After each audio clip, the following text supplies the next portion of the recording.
as you guys know, I can't react to Josh's series because I don't have a memory stick and a computer here. And it kind of pisses me off as well, because I do want to react to stuff. If I ever get to react to stuff, leave it down in the comments. And today, we're going to be talking about the timeline of Josh's series. You may think, oh, it's straightforward. Episode 11. Well, actually, no. In chronological order, you would have to watch episode 11, the first part, I think. Hang on. Let me check. Okay, I was right. Yeah, you have to watch episode 11, the first part. Then skip as soon as Josh's character, future character, gets in the TARDIS to go to Gallifrey. I would skip to episode 1, where you will be brought with the Doctor, who's fighting a couple of Daleks on a crucible, I think. I'm not quite sure. And the Doctor ends up... Well, brief summary is the Doctor gets off the Dalek crucible and the TARDIS ejects him. I forget what happened, but I just remember it ejected him. And then we get to meet Mr. Josh Freeman himself. And he's kind of like an average guy, kind of a bit boring, unless you've watched episode 11 and you know he's the Nightingale. But to us, when we started off in episode 1, he was just a normal guy who was a human who could travel in the TARDIS. Barely, but in the TARDIS. And he finds out he cannot go back in time with the TARDIS, only through space.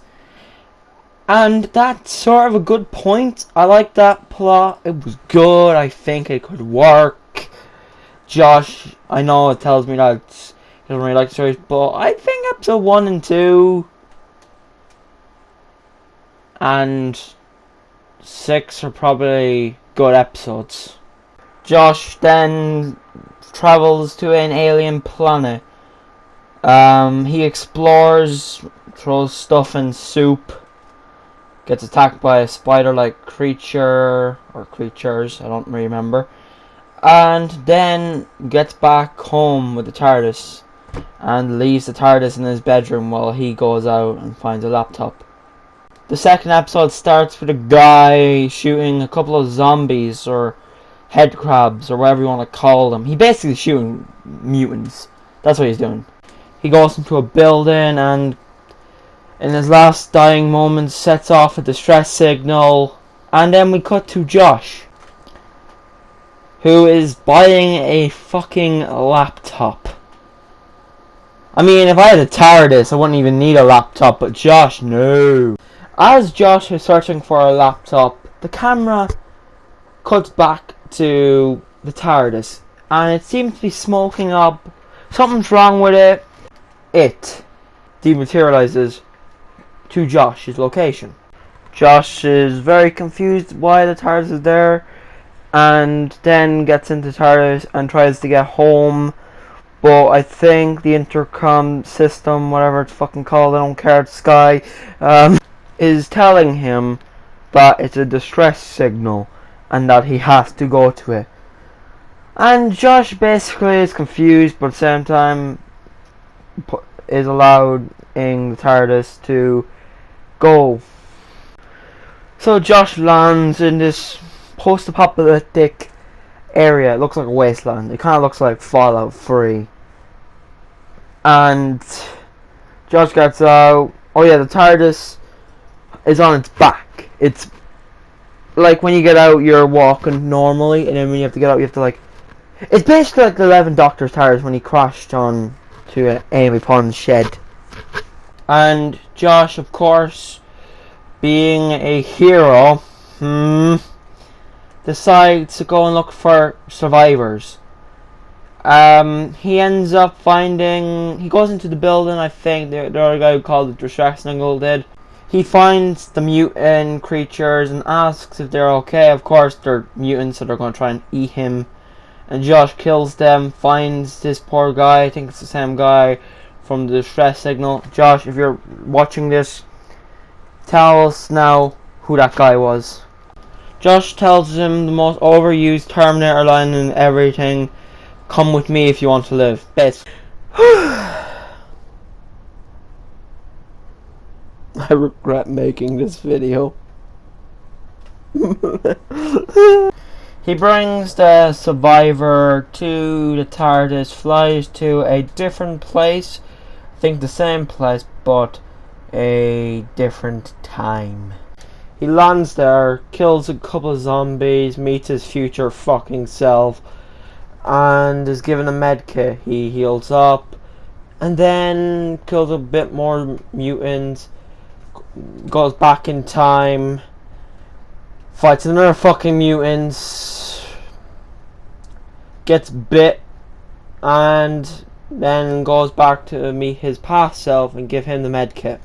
Yeah, then he goes back to the TARDIS, lets the survivor get back to a different place, a better time period, and he has the best regeneration speech ever. He's about to die. He looks up something, finds a sedative, and takes it and becomes a Nightingale. Well, gets regenerations first. Doesn't actually know who he is yet. He goes to the block dimension, known as Minecraft. Great. Episode 3. He meets a guy named Adam West. They fight a weeping angel. Dun dun dun. He's also given a book on regenerations and the Time Lord power and sonic screwdriver and shit like that. They defeat the weeping angel, and he gets back to episode 4. He meets the Doctor. They have a long 1-hour conversation. They're attacked by a wither. They get back to the TARDIS. Yep. Great idea, Kelp. Let's do a timeline. So episode 5 is about the Doctor and Mr. Josh Freeman going into a hospital, and the Doctor finds out that Josh is part-time Lord all of a sudden. The Doctor's like, "You're not possible." Then Josh and the Doctor go back to Josh's house, and the Doctor allows Josh to have his TARDIS.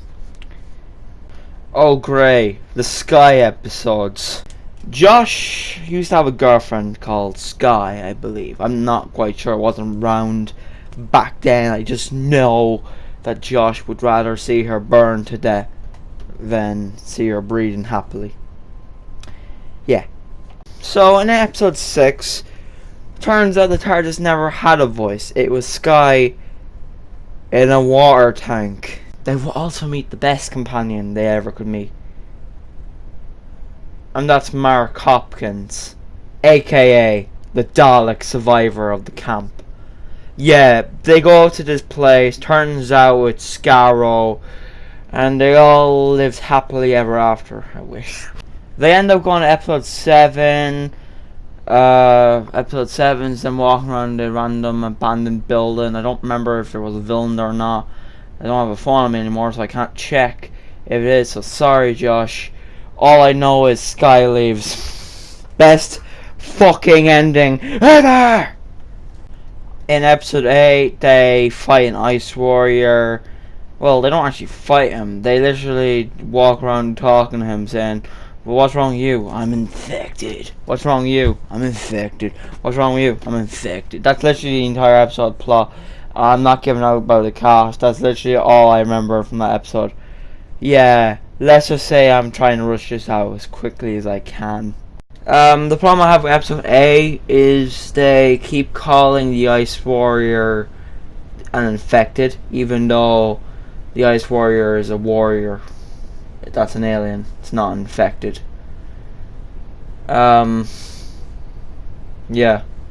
Everything else is alright. Like, the characters are Adam West or Larry Fisher, whatever the fuck his name was.